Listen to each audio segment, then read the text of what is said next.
Bismillahirrahmanirrahim. Assalamualaikum warahmatullahi wabarakatuh.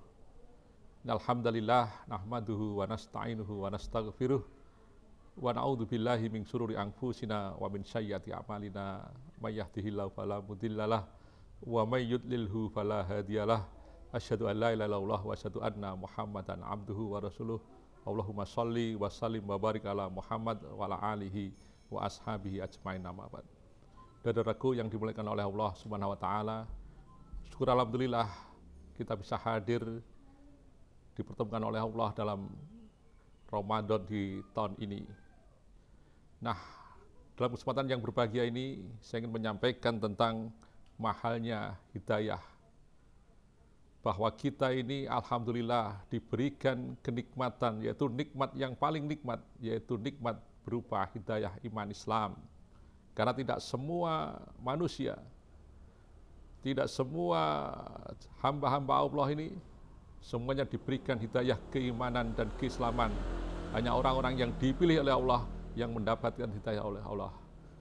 Bahkan Nabi kita, Nabiullah Muhammad sallallahu alaihi wasallam, beliau hanya mempunyai tugas, yaitu mensiarkan agama Islam, mendakwahkan agama Islam. Persoalan seseorang yang didakwai menjadi atau mendapat hidayah menjadi seorang yang beragama Islam atau tidak, Nabi tidak mempunyai kuasa, hanya Allah lah yang mempunyai kuasa.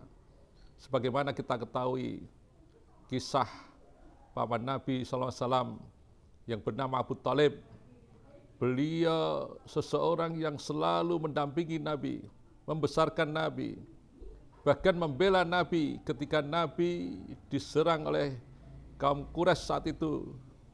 Tapi pamannya begitu gigih dan menyayangi kepada keponanya, yaitu Nabiullah Muhammad SAW.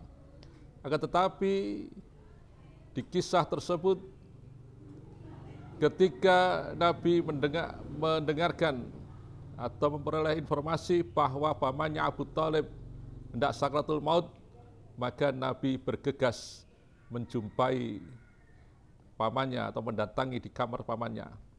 Dan di sana ternyata sudah ada Abu Jahal. Maka Nabi duduk di samping sebelah kanannya seraya dia mengatakan, "Ai ammi, qul la ilaha illallah, kalimatan ahajjaka Allah azza wa jalla." Wahai pamanku, apakah ucapkanlah kalimat la ilaha illallah, kalimat yang akan aku bawa nanti di hadapan Allah azza wa jalla. Akan tetapi Abu Jahal tidak mau kalah. Dia membisikkan di telinga kirinya Abu Thalib seraya mengatakan, "Wahai Abu Thalib, apakah kamu akan mengingkari agama nenek moyangmu?" Dan menurut sejarah atau cerita Islam, bahwa Nabi membisikkan atau menuntun pamannya untuk mengucapkan kalimat la ilaha illallah sebanyak 3 kali. Sebagaimana juga Abu Jahal juga tidak mau kalah, dia juga membisikkan sebanyak 3 kali.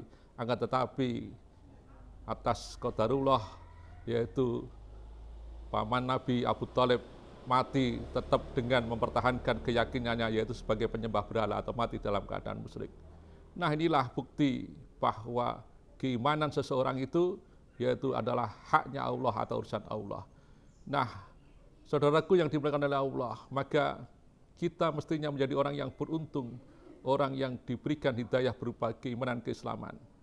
Bahkan melanjutkan cerita tadi, Nabi SAW begitu sedihnya ketika dipanggil pamannya dalam keadaan kafir. Seraya Nabi mengatakan, "Di astaghfirannaka laka malam annahu anhu." Aku akan memohonkan ampun bagi engkau wahai pamanku selama aku tidak dilarang.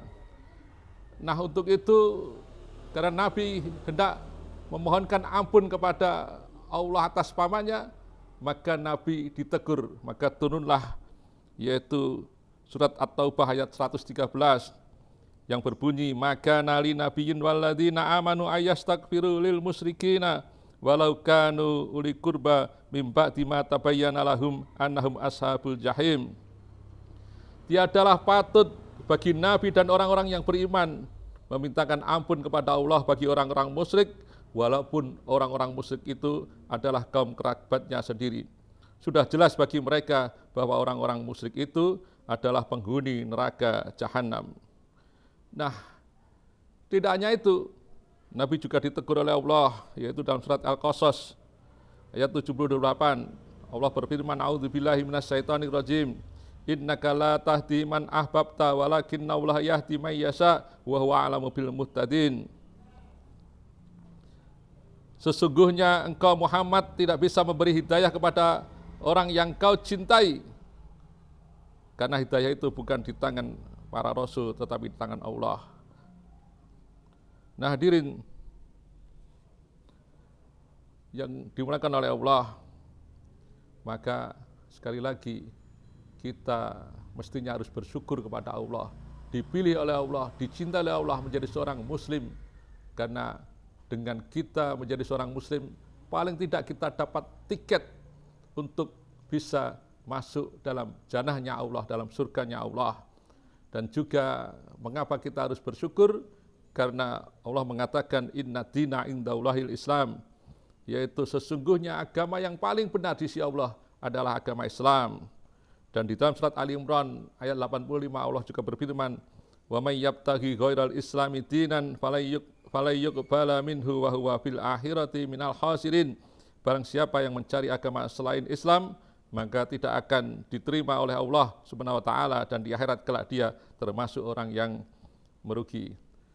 Nah, saudaraku yang dimuliakan oleh Allah, lantas apa yang harus kita lakukan ketika kita sudah diberikan kenikmatan berupa hidayah iman Islam? Tentunya kita punya tugas, yaitu menjaga supaya keimanan, keislaman kita ini bisa terjaga sampai di akhir hayat atau di penghujung umur kita.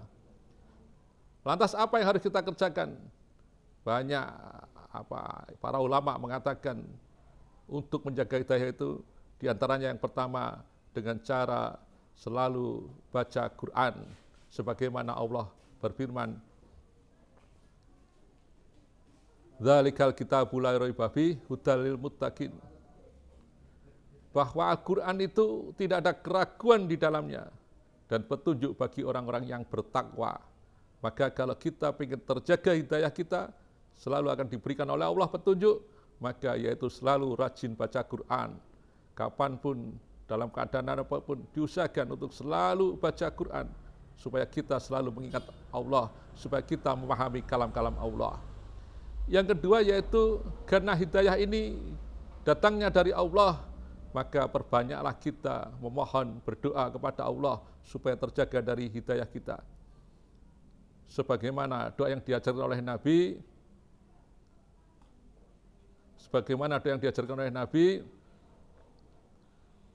Rabbana la tuzigh qulubana ba'da idh hadaitana wa hab lana min ladunka rahmah innaka antal wahhab.